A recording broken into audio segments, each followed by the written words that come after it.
Hey guys, this is JP Player 1127 here today with Topic MTG, and today I'm going to be talking to you about a budget mono red aggro deck in Standard. So this is going to be the beginning of a new budget Standard series that I'm going to be running on this channel. I'm going to keep all of the prices of these decks to about $50, and this one comes to about $48. Or about 30 ticks on Magic Online, which is also not too bad. So essentially the goal of this aggro deck is to be extremely aggro, and it's trying to undercut the other aggressive decks like the Hazoret aggro and those type of decks, because those are expensive cards, so we have to find some way to get around that they will have those expensive cards. So to start that out, we are playing 4 ofs of 4 different 1-drops, which makes our curve significantly lower than even the other aggro decks. So we started off with Bomat Courier. I think Bomat Courier is arguably the best 1-drop in a lot of situations, and that is because it has haste and it's a 1/1 for 1, which is already decent, but essentially every time you attack, you pseudo draw a card, and then later on in the game, when you have maybe 1 card in hand or no cards in hand, you can pay a red and discard your hand and draw all those cards, which is super useful because it gives you that reach that is very hard to get often in all-in red decks. So this allows us to essentially get back into the game later on in the game, and it's even a good top deck if you have no cards left, because you can always just cycle it by playing it, attacking, and just discarding it, or using its ability. So next on the list is Fanatical Firebrand. This is just a decent overall aggro creature.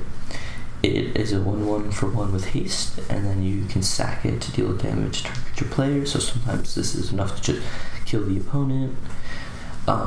But also it can be useful with things like Soulscar Mage, because that sacking is a source of non-combat damage, so that would put a -1/-1 counter on a creature opponent controls, which sometimes is relevant.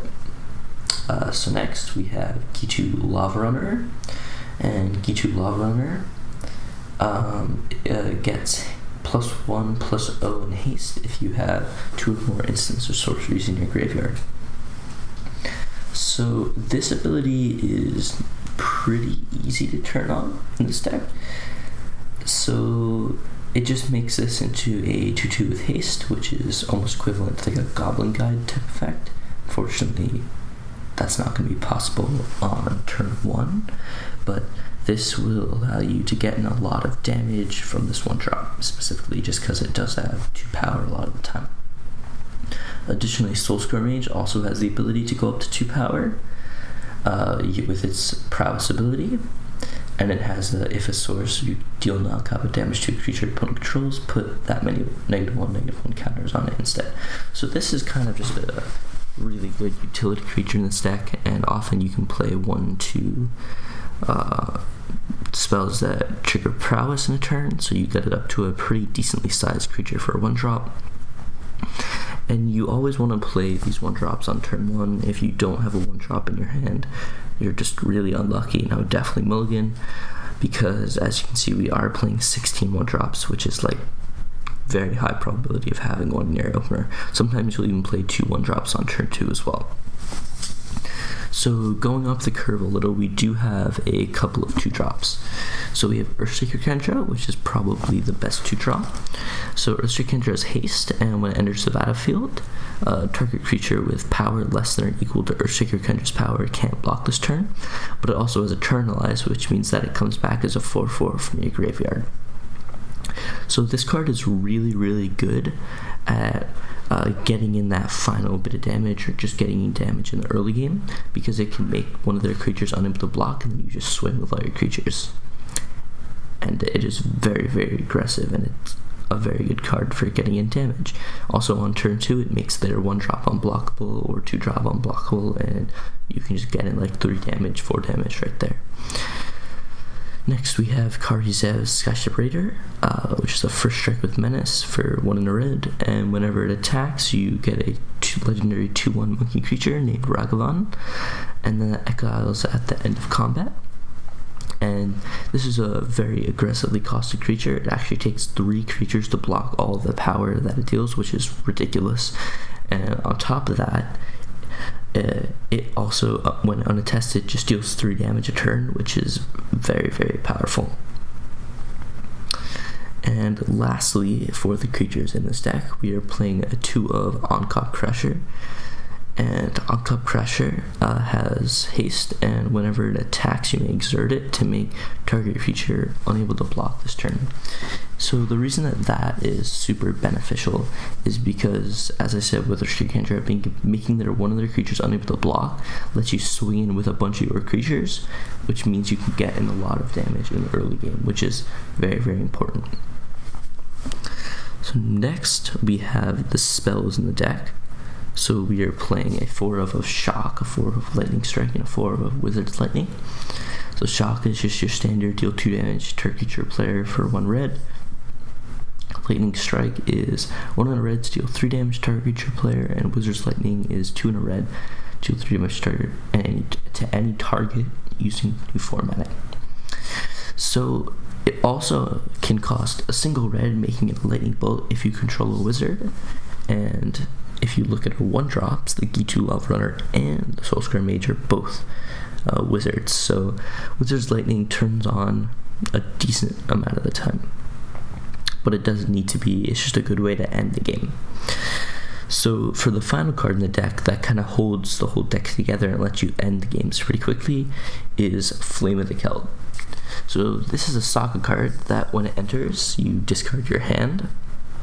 During the second step, you will draw 2 cards, and during the last step, if you control a red source, that would deal damage to a player or permanent this turn. It deals that much damage +2 to that permanent or player instead.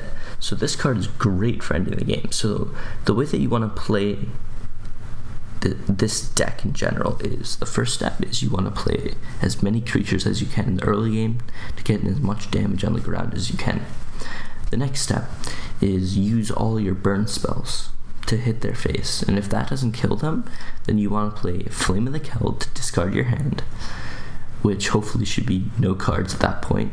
So then you draw the 2 cards plus your regular draw step on the next turn, so then you're up to 3 cards. On that turn, you want to play all the creatures you just drew, because you want them to trigger or able to use the 3rd ability of Flame of the Keld. And then when the 3rd ability triggers, you want to use all your burn spells on the opponent's face, and you want to attack with all those creatures, and hopefully that's enough damage to deal lethal to the opponent. And that's kind of the main goal of this deck, right? Is you want to get down these 1-drops. On turn 1, maybe you'll play 2 of them on turn 2, and then you just want to attack until you can get in as much damage as possible, and then you want to finish it off with these burn spells. So I'm going to be playing this deck on some matches that will go up onto Top Decks YouTube shortly. If you have any requests for any budget standard decks for me to play or to try to build, please let me know in the comments below. I'm always looking for new decks to try out and stuff of that sort. Additionally, please let me know any comments you have about this video in general. If you have some tips on top of that. Actually, before I go, if you want to take a look at the deck as a whole, I have it here on Empty Goldfish. So this is the main deck that I was just talking about. If you look at the sideboard, here are Chandra's Defeats. Here are Magnus Rays to exile annoying creatures, like those recursive creatures. You have 4 of a Braid to destroy artifacts or more removal. Karizev's Expertise is just a very aggressively costed card that lets you steal a creature for a turn, which means you want to steal one of their big creatures and try to kill them that turn. We have Aethersphere Harvester, which is really good in a mid-rangey type matchup or against other aggressive decks because it lets you gain a life. we have Advancing's Blasting Cannons, which lets you get in damage, which is, I mean, no, it sometimes lets you get in damage, but essentially you want it as a way to just continually draw cards so you never run out of cards. And then we have Squee, which is just a really, really hard threat to deal with. So if you just need like an immortal threat versus a control deck or something like that, Squee is your guy.